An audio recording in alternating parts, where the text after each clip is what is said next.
दिसते कारभारीन चौरंगाच्या खुरा.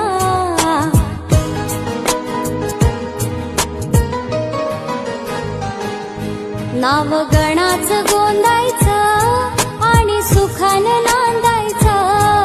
गाव देवाच्या हुकुमानं नातं नव्यानं सांधायचं. भेट दिली ही गाव देवानं, भेट दिली